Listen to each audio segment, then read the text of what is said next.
성경 말씀 보시겠습니다. 오늘 은혜 받을 말씀은 신약 성경 요한복음 12장 말씀입니다.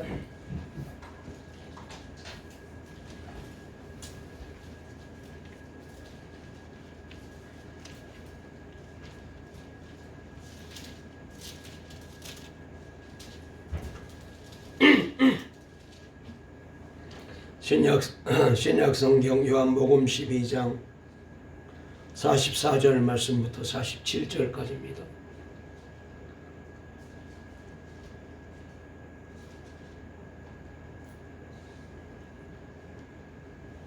신약 성경 제가 가지고 있는 성경책으로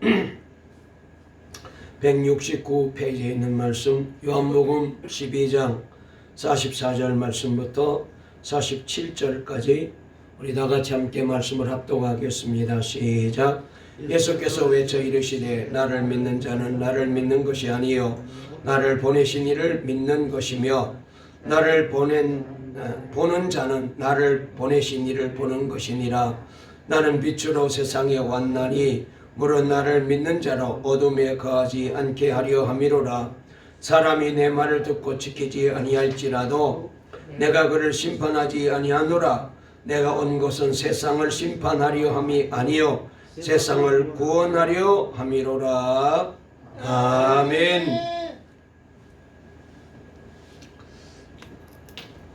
우리 앞뒤 좌우에 있는 분과 인사 나누겠습니다. 다시 한번 하나님이 우리 모두에게 축복해 주실 줄 믿고 축복을 함께 나누는 시간 되었으면 좋겠습니다. 성탄의 기쁨과 축복이 함께 하시기 바랍니다. 우리 주님이 우리를 사랑하십니다. 오늘도 은혜 받고 힘을 냅시다. 설교 제목 한번 따라해 보실까요? 성탄은 우리의 희망입니다. 오늘 이 제목으로 말씀을 나눌 때에 하나님께서 모두에게 은혜 주실 줄 믿습니다.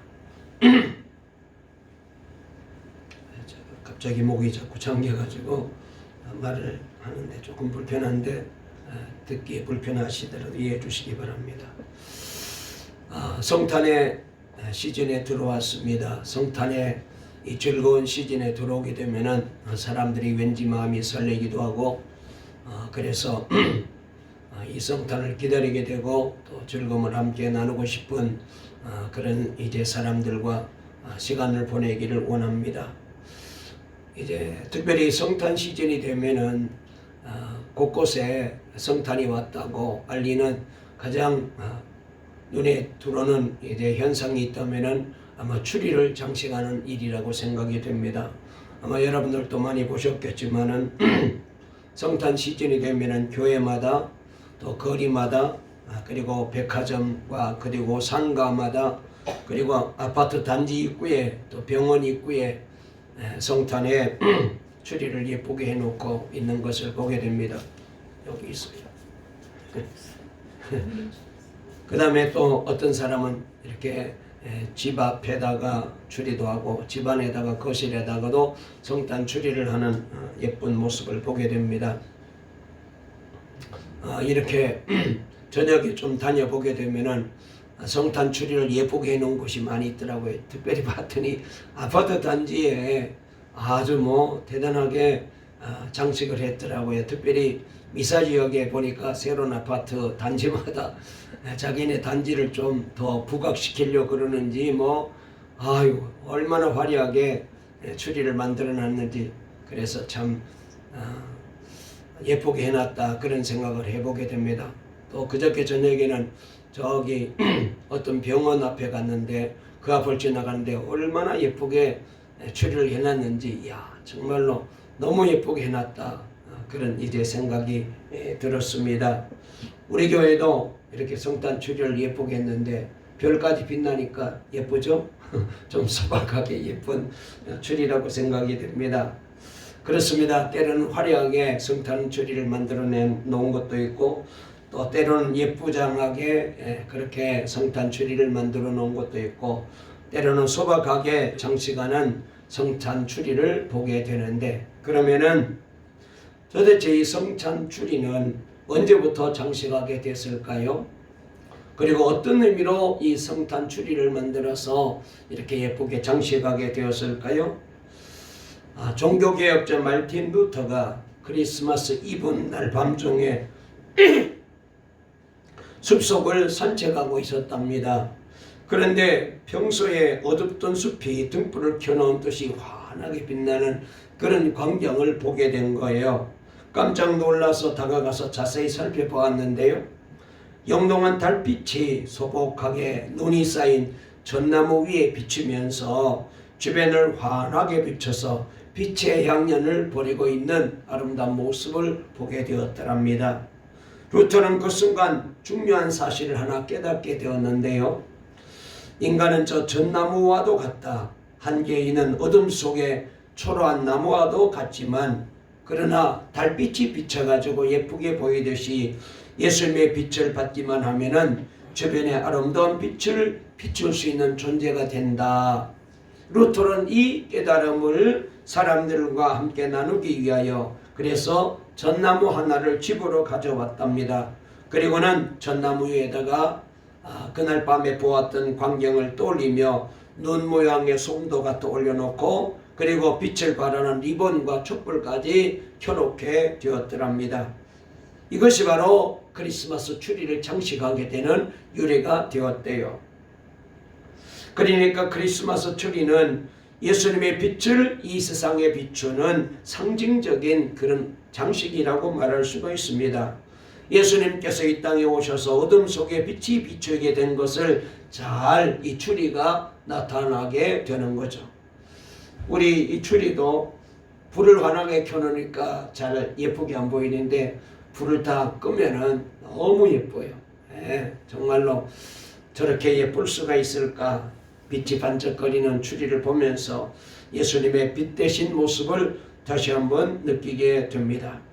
오늘 여기 말씀에 보면은 예수님께서 아주 귀한 말씀을 하셨는데 우리 한번 본문으로 돌아가서 46절 말씀 한번 읽어볼까요?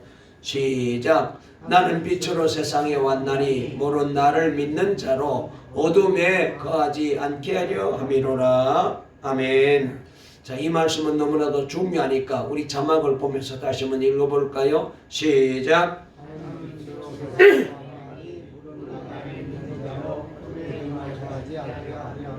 아멘. 예수님께서 이 세상에 오신 것을 어두운 가운데 빛이 비추인 사건으로 오늘 성경은 우리에게 잘 설명하고 있습니다. 바로 루터가 깨달은 내용이 바로 이것이죠. 크리스마스 추리가 상징하는 내용을 이 성경 말씀이 잘 담아내고 있다, 이렇게 말씀을 드릴 수가 있습니다. 여기 말씀에 보면은 빛이 어두운 가운데 비쳤다고 말씀하셨습니다. 자, 도대체 이 말씀은 무엇을 의미하는 걸까요? 바로 우리의 심령 속에 가득한 어둠 속에 예수님의 빛이 비추인 것을 이 말씀은 잘 말씀하고 계십니다. 여러분, 사실 우리 인간들은 죄로 인하여 죽을 수밖에 없는 존재입니다. 육체적으로 살아있지만은 그러나 심령이 어둡고 영안이 어둡고 그리하여 온갖 부정적인 생각과 더러운 죄로 인하여 우리는 어둠에 헤매이고 있는 것을 보게 됩니다. 그래서 하루하루 우리가 살아가게 된다는 것은 이 죽음을 향하여 어둠의 절망의 나락으로 떨어지려고 우리 인생을 걸어가고 있다, 이렇게 말할 수가 있습니다. 여러분, 그렇습니다. 우리가 세상을 바라보게 되면은 성경 말씀대로 이 세상은 그렇습니다. 우리가 한 곳도 기댈 곳이 없고 한 곳도 우리가 의지할 곳이 없습니다. 세상에는 소망이 없어요. 아무리 화려하게 보이고 아무리 예쁘게 보이고 아무리 멋있어 보이고 아무리 귀하게 보이고 저것이 나의 인생을 바꿔주고 행복하게 만들어주고 저것이 나를 인생의 보람을 느끼게 만들어줄 줄 알지만 사람도 그러하고 세상도 그러하고 물질도 그러하고 명예도 권세도 여러분 아무리 쾌락도 우리를 희망으로 이끌어 줄 수가 없습니다. 그래서 낙심하게 되고 절망하게 되고 그리고는 종래에는 죄악하고 점점 늙어지다가 그리고는 어느 날 인생의 종착점에 도착하게 되어서 세상을 하직하게 되고 세상을 끝내게 되는 것이 우리 인생의 모습이라고 말할 수가 있습니다. 이렇게 볼 때에 인생은 성경 말씀 그대로 수고하는 것뿐이고 슬픔이 전부입니다. 때로는 기쁨이 있는 것 같은데 때로는 행복이 있는 것 같은데 되돌아보면은 수고와 슬픔뿐입니다. 모든 것이 헛되고 뗄 뿐입니다. 그래서 인간의 마음 깊은 곳에는 벗어날 수 없는 무거운 이 절망이 자리하고 있고요. 이 어둠이 우리를 지배하고 있는 거예요. 여러분, 사람들이 말하는 걸 가만히 들어보십시오. 희망을 말하고 있지만 그 속에는, 내면 속에는 얼마나 절망이 있고 어둠이 있는지요. 그래서 우리는 다시 한번 주님을 바라보게 되고 주님을 의지할 수밖에 없습니다. 아무리 여기서 벗어나려고 해도 어쩔 수 없는 절망의 짙은 어둠이 우리 속에 자리 잡고 있는 거예요. 정치 속에도 경제 속에도 여러분 사회 속에도 온통 더러운 욕심과 이권과 다툼이 가득하고 그래서 여러분 우리 모두가 세상을 바라보게 되면 낙심하게 되고 세상을 바라보게 되면 절망할 수밖에 없습니다. 그런데 예수님께서 바로 이 어둠이 가득한 세상에 예수님이 찾아오신 거예요. 빛으로 오신 거예요. 여러분, 예수님이 우리에게 오시게 되면 우리 인생은 달라지게 됩니다. 우리가 새 생명을 얻게 되고 비록 육신적으로는 날마다 쇠하여지고 그리고 육신적으로는 우리가 늙어갈지라도 그러나 우리의 심령은 날마다 새로워지게 되고 영생의 길로 나갈 수가 있게 됩니다. 그리고 수고와 슬픔 대신에 보람과 기쁨을 얻게 됩니다. 이렇게 볼 때에 예수 그리스도는 우리의 심령 가운데 무겁게 자리하고 있는 이 절망이라는 이 어둠 속에 자리 잡고 있는 이 무서운 절망이라는 이 모든 우리 인간이 가지고 있는 이 죄의 어둠을 주님이 빛이 되셔서 우리에게 새로운 희망의 길로 걸어가게 만들어주시는 놀라운 복이 있습니다. 그래서 여러분, 예수님의 탄생은 이 절망이라는 어둠 가운데 이 세상에 새로운 희망이라는 빛을 비추는 사건이다, 이렇게 말할 수가 있습니다. 그래서 여러분, 성탄은 희망의 성탄이 되는 것입니다. 그러므로 우리 동방교회에 속한 모든 성도들에게 다시 한번 이 희망의 성탄절을 맞이할 수 있게 되시기를 주의 이름으로 축원합니다. 이번에 우리가 성탄절을 보낼 때 무슨 여러분 함께 모여가지고 식사하고 파티하고 선물 주고받고 어디 놀러가고 그것으로 끝나지 마시고 여러분, 예수님이 우리 안에 들어오시고 예수님이 우리 삶 속에 들어오시고 예수님이 우리 인생 속에 들어오시고 예수님이 우리 가정 속에 들어오시고 예수님이 우리 교회에 오셔서 빛 대신 그분이 계심으로 인하여 저와 여러분이 더 이상 어둠에 헤매이지 말고 빛 가운데로 날마다 영생의 길로, 생명의 길로, 그리고 은혜의 길로 걸어가는 소망이 넘치는, 희망이 넘치는 복된 성탄절이 되어지기를 주의 이름으로 축원합니다. 우리 옆에 분과 한번 인사하실까요? 희망이 넘치는 성탄절 되세요. 한 번만 해서는 안 되겠어요. 두 번 해야겠습니다. 다시 한번 다른 분에게 희망의 성탄절이 되세요. 자, 그러면은 성탄이 우리에게 희망이 되는 이유를 좀 더 구체적으로 몇 마디 말씀을 가지고 살펴보려고 합니다. 예수님의 성탄이 우리에게 희망이 되는 이유가 뭘까요? 첫 번째로 주님의 사랑 때문입니다. 사도 요한은 하나님께서 아들 예수를 우리에게 보내신 이유를 이렇게 기록하고 있잖아요. 우리가 너무나도 잘 아는 요한복음 3장 16절, 우리 다같이 눈을 감고도 줄줄 외우는 말씀입니다. 시작! 하나님이 세상을 이처럼 사랑하사 독생자를 주셨으니 이는 그를 믿는 자마다 멸망하지 않고 영생을 얻게 하려 하심이라. 아멘. 여기 하나님이 세상을 사랑했다고 말씀하십니다. 저와 여러분을 사랑하시는 거예요. 여러분, 우리가 이 세상에 사는 동안에 예수 믿으면서 알아야 될 가장 중요한 것이 있다면 하나님이 여전히 저와 여러분을 사랑하시고 우리 동방교를 사랑하고 계신다는 사실을 꼭 잊어버리지 마시기를 바랍니다. 이 하나님의 사랑을 잊어버리게 되면은 그때부터 여러분 우리는 힘들 수밖에 없습니다. 하나님께서 아들 예수를 이 세상에 보내신 이유가 뭐냐? 저와 여러분을 사랑하시고 온 세상 사람들을 사랑하시기 때문이라고 말씀하셨습니다. 그렇습니다. 하나님께서 아들 예수 그리스도를 이 세상에 보내신 것은 죄로 인하여 죽을 수밖에 없는 우리 인간들을, 저와 여러분들을 사랑하여 구원해 주시고 영생의 길로 인도해 주시기 때문에, 그래서 예수님을 이 땅에 보내주셨습니다. 자, 이 점에 대하여 사도 바울은 좀 더 아주 한 걸음 더 나가서 구체적으로 이렇게 우리에게 말씀을 들려주는데요. 우리가 너무나도 잘 아는 갈라디아 2장 20절입니다. 읽겠습니다. 시작. 내가 그리스도와 함께 십자가에 못 박혔나니 그런즉 이제는 내가 사는 것이 아니요 오직 내 안에 그리스도께서 사시는 것이라. 이제 내가 육체 가운데 사는 것은 나를 사랑하사 나를 위하여 자기 자신을 버리신 하나님의 아들을 믿는 믿음 안에서 사는 것이라. 아멘. 여기 말씀에 보면은 나를 사랑하사, 나를 사랑하사. 여러분, 우리가 하나님의 사랑을 받을 만한 자격이 있나요? 우리가 예수님의 사랑을 받을 만한 자격이 있나요? 우리가 뭐 그렇게 어렵게 살지도 않고 양심적으로 살지도 않고 도덕적으로도 살지도 않고, 여러분 인간적으로 볼 때에 정말로 못난 사람인데, 그런데 하나님이 나를 사랑하사.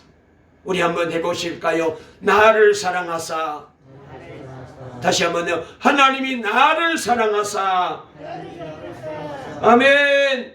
여러분, 하나님이 나를 사랑하사 자기 아들 예수 그리스도를 이 세상에 보내셨다는 거예요. 그 보낸 이유가 뭐냐? 도저히 사랑할 만한 사람이 못 되고 사랑받을 만한 사람이 못 되는 저와 여러분, 나를 사랑해서 예수님을 보내주신 거예요. 아멘. 그렇습니다. 하나님께서 아들 예수를 이 세상에 보내신 것은 바로 저와 여러분들을 사랑하시기 때문입니다. 성경을 보면은 하나님께서 자신을 특별히 사랑한다는 사실을 깊이 체험한 사람들의 얘기가 성경에 많이 등장하는데, 그 중에 대표적인 한 사람을 꼽으라면은 누가복음 19장에 나오는 삭개오라는 사람입니다. 잘 아시는 대로 여러분, 삭개오는 세리장이고 그리고 그는 부자였습니다. 당시 유대인들이 로마 식민 통치를 받고 있을 때였는데요. 세리장은 백성들에게 세금을 거두어 로마 정부에 바치는 그런 일을 맡은 책임자였잖아요. 백성들에게 세금을 거두들여서 통치자에게 바치는 백성들에게, 여러분, 백성들이 좋은 평을 내릴 수가 없습니다. 정상적으로 세금을 걷어가도 이제 마음이 불편한데, 얼마나 악하게, 얼마나 세게 세금을 걷어가는지, 농사 짓고 난 다음에, 일하고 난 다음에, 장사하고 난 다음에 먹을 것이 없을 정도로 그렇게 아주 무거운 세금을 부과했어요. 그래서 사람들은 말하기를 저 세리장은 로마의 앞잡이다, 그리고 매국노다, 이런 비난을 퍼부어 대었습니다. 당시 로마 정부는 말이죠, 세금을 걷어들이는 일을 할 때에 이걸 공개 입찰로, 그래서 경매로 사람을 정했답니다. 그래서 그 중에서 세금을 제일 많이 걷어들이겠다고, 바치겠다고 써낸 사람에게 이 세금 거두는 일을 맡겼어요. 이 사람은 그렇게 자기가 세금을 거두는 일을 이제 맡으려고 하다 보니까 로마 정부에 돈을 써가지고 로비도 해야 되고 사람들에게 선물도 해야 되고 얼마나 돈을 많이 썼겠어요. 그래서 자기가 드린 그 돈을 회수하기 위하여 로마가 요구한 세금보다 더 세금을 많이 부과해가지고 나머지는 다 자기가 착복해서, 그래서 부자가 되는 이제 사람이었습니다. 특별히 삭개오는 그런 면에서도 참 이제 문제가 많이 있었지만은 또 외모적으로도 삭개오는 키가 작았다고 성경에 말씀하고 있습니다. 한마디로 육체적인 컴플렉스가 있는 거예요. 그런데 여러분, 지금도 마찬가지지만 고대 사회에서는 키 작은 사람들은 무시당하기가 일쑤였대요. 심할 경우 놀림을 당하기도 하고 사람들부터 왕따 당하기도 하였습니다. 그러니 이 삭개오는 비록 이제 세무서장이고 그리고 지위는 높고 그리고 부자였지만은 어디 가든지 인정받지 못하는 그런 사람이었습니다. 아무도 그를 사랑해주는 사람이 없었습니다. 이것이 삭개오에게는 절망이었을 거예요. 사랑을 희망을 찾을 수가 없었던 거죠. 그런데 예수님께서 어느 날 여리고 지역에 오셔서 지나가시다가 이 유독 삭개오를 주목하신 거예요. 아마 제 생각으로는 처음부터 이 여리고에 가실 때 내가 삭개오를 만나야 되겠다, 아마 그런 생각을 가지고 계셨던 것 같아요. 먼 발치 군중들을 틈 넘어 돌 무화과 나무 위에 올라가 있던 삭개오에게 예수님이 알아채리시고 다가오셔가지고 그리고 그의 이름을 불러주시는 겁니다. 삭개오야, 삭개오야. 모든 사람들이 보는 가운데 그의 이름을 부르실 뿐만 아니라 오늘 우리 주님께서 내가 너희 집에 머무르겠다고 말씀하셨습니다. 그래서 누가복음 19장 6절을 보면은 이렇게 기록하고 있습니다. 자, 삭개오가 예수님의 이 자기를 불러주고 자기 집에 유하겠다는 말씀을 듣고 삭개오가 어떻게 행동했는지 잘 나와 있는데요. 읽어볼까요? 시작. 급히 내려와 즐거워하며 영접하거늘. 삭개오의 심정이 여기 잘 배어 있습니다. 급히 얼마나 기뻤겠습니까? 이제까지 아무도 자기를 인정해 주지 않고 아무도 자기를 알아주지 않고 돈은 많았지만은 지위는 높았지만은 매국노라고 손가락질 당하며 왕따 당하는 절망적인 인생을 살았는데, 그런데 우리 주님이 그를 불러준 거예요. 얼마나 좋겠어요. 급히 내려왔다는 거예요. 아마 원숭이보다 더 빨리, 다람쥐보다 더 빨리 내려왔을 거예요. 그리고는 어떻게 했다고요? 즐거워. 아마 그의 인생의 최고의 기쁘고 즐거운 날이었을 거예요. 뭐 장가 가는 날보다, 돈 많이 번 날보다 더 좋았을 거예요. 그리고는 어떻게 했다고요? 영적.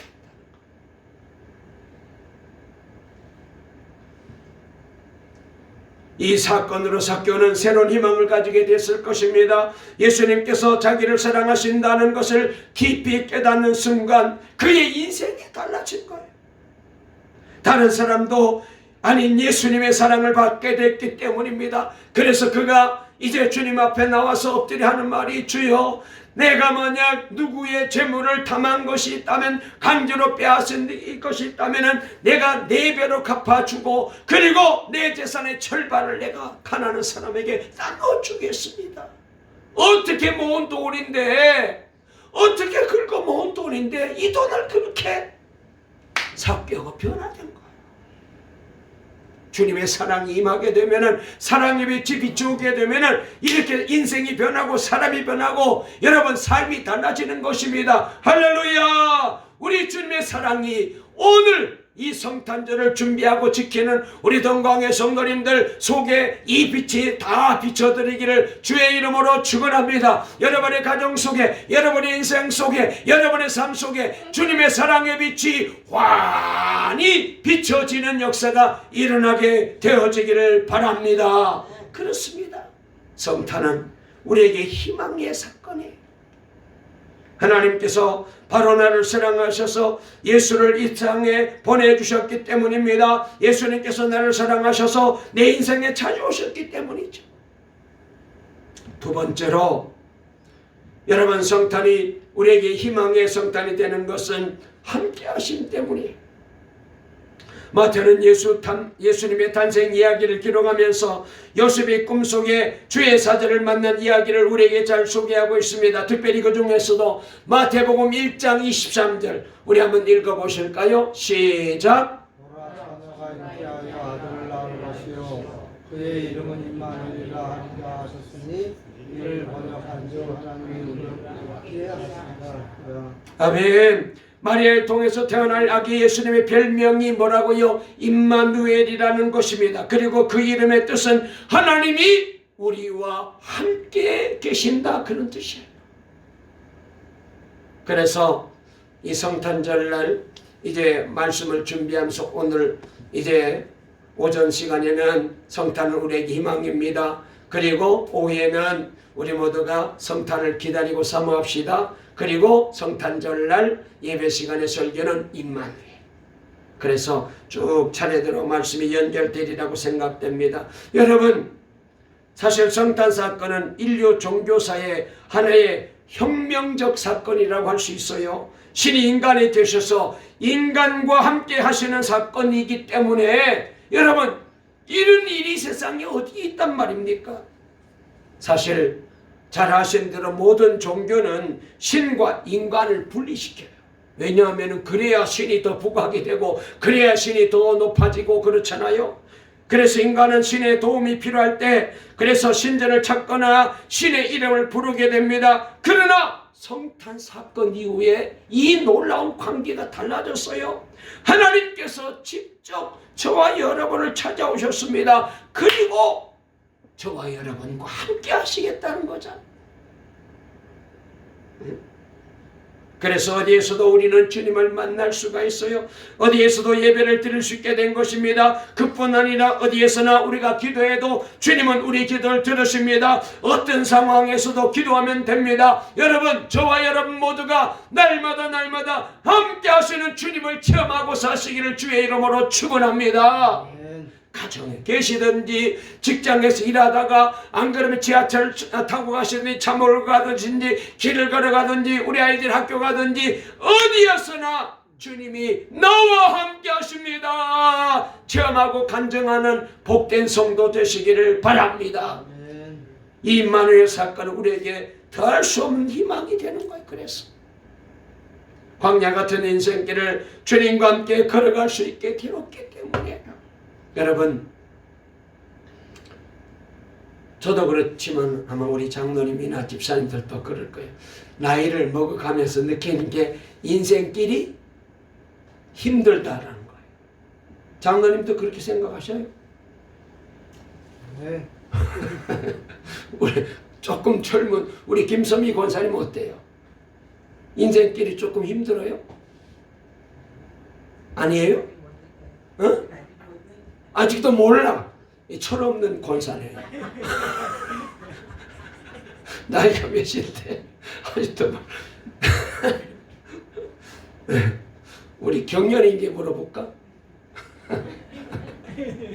여러분, 그렇습니다. 인생길이 조금 힘들어요. 쉽지 않아요. 그래서 여러분, 인생길을 어렵고 힘든데 근데 중요한 건 주님이 함께 하시는 거예요. 아멘. 여러분, 언제라도 주님이 우리를 도와주실 수가 있잖아요. 이 주님은 그냥 시시한 분이 아니잖아요. 전지전능하신 분이시고 능치 못함이 없는 분이시고 그렇습니다. 여러분, 창조주 하나님이시잖아요. 그분이 함께 계신다면 우리 인생의 어떤 문제도 해결될 수가 있잖아요. 아멘. 성경을 보면 이런 임마누엘의 은혜를 받고 살았던 사람들의 이야기가 잘 나와 있는데 그 중에 대표적인 사람이 바로 사도 바울입니다. 사도행전 27장을 보면 사도 바울이 이제 죄수의 몸이 되어서 로마로 끌려가는 장면이 나오는데 그런데 배를 타고 로마로 가다가 바다 한가운데서 큰 풍랑 유라굴라를 만나게 되잖아요. 그 배에 탄 사람은 276명, 모든 배 안에 타고 있는 사람들이 다 두려워 떨고 있습니다. 절망하며 죽음의 공포에 휩싸이게 됩니다. 그런데 유독 바울은 달랐어요.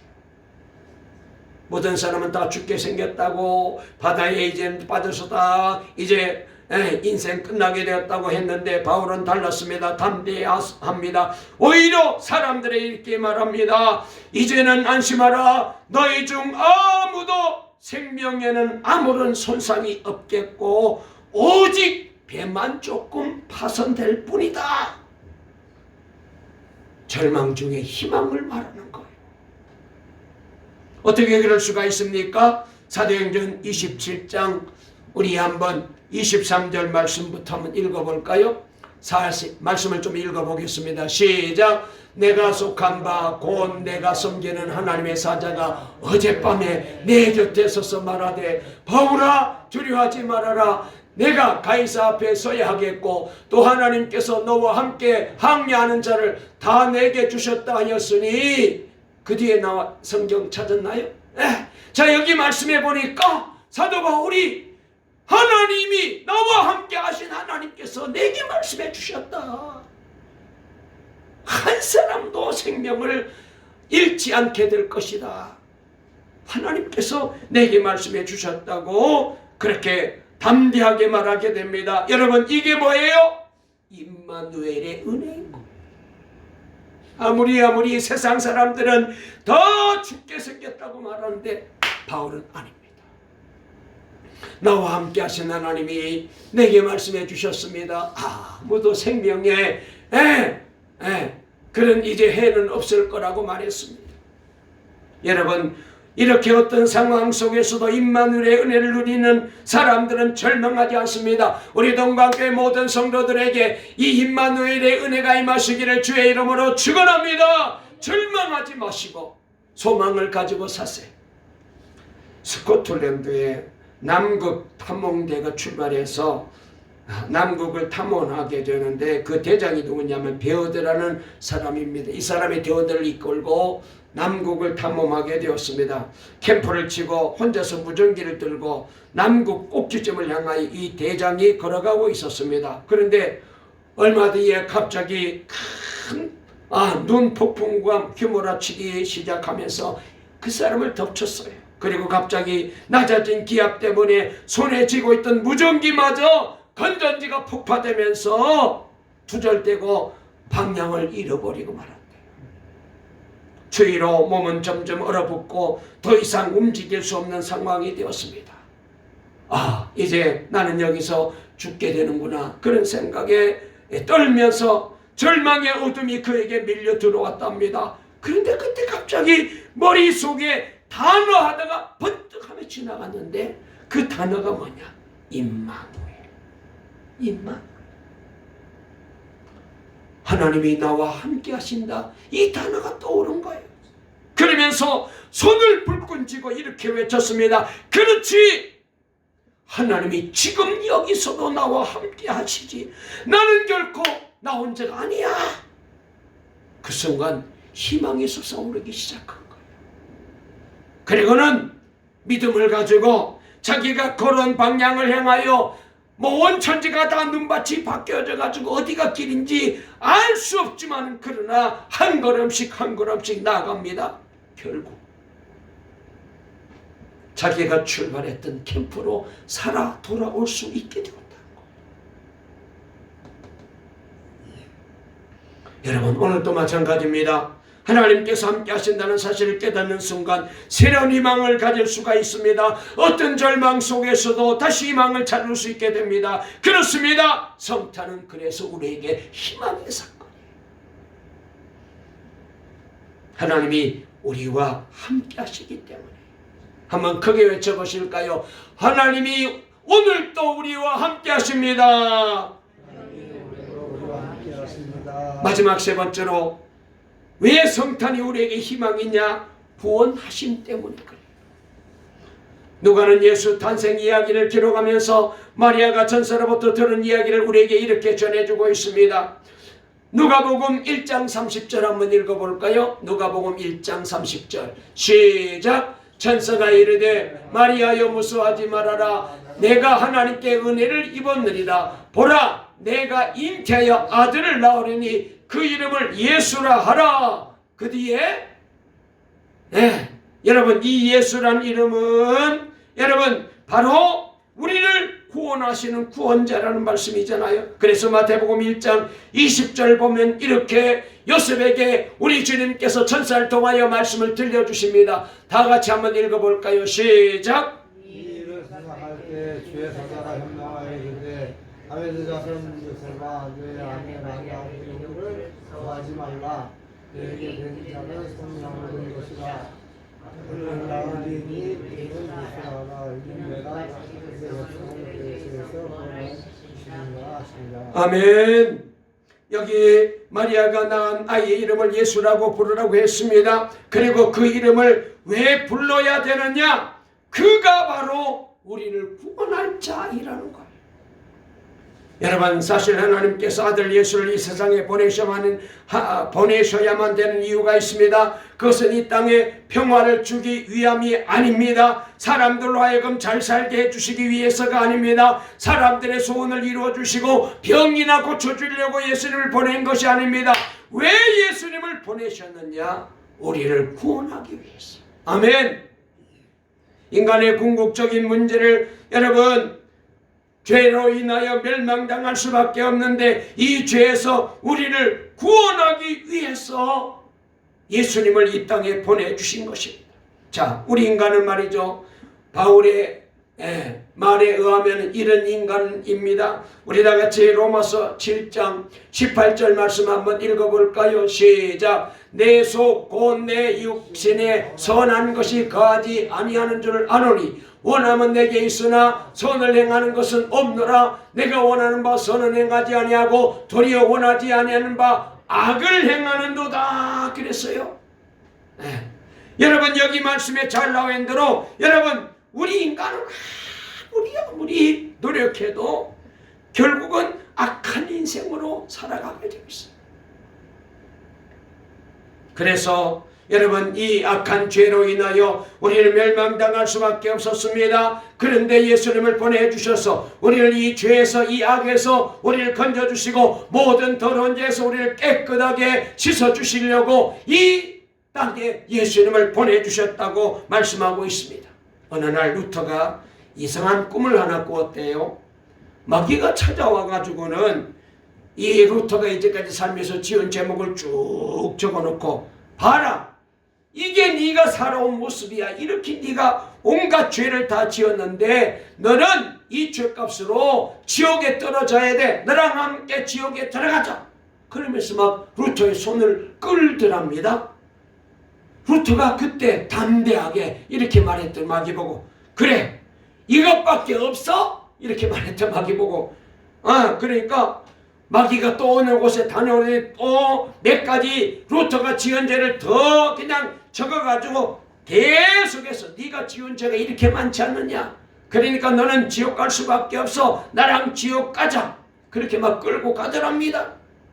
그때 이 루터가 마귀가 적은 루터가 지은 모든 죄목에다가 크게 붉은 글씨로 예수님의 보혈이 나의 모든 죄를 다 씻어준다 이렇게 써놨답니다. 그랬더니 그 글을 보고 마귀가 깜짝 놀라가지고 그러나 날 살려라 하고 도망가고 마귀는 구원을 받게 되어야 돼요.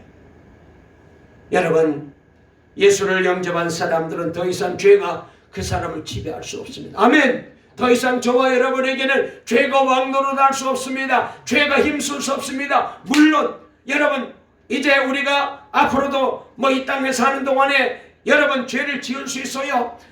육신의 몸을 입고 사는 동안에는 어찌할 수 없습니다. 죄를 지을 수 있습니다. 그러나 이미 예수님이 십자가에 보혈의 피를 내주셔서 물과 피를 다 쏟아 내심으로 인하여 그 보배 피로 저와 여러분의 모든 죄를 다 씻어 내신 줄로 믿으시기를 바랍니다. 우린 구원받은 거예요.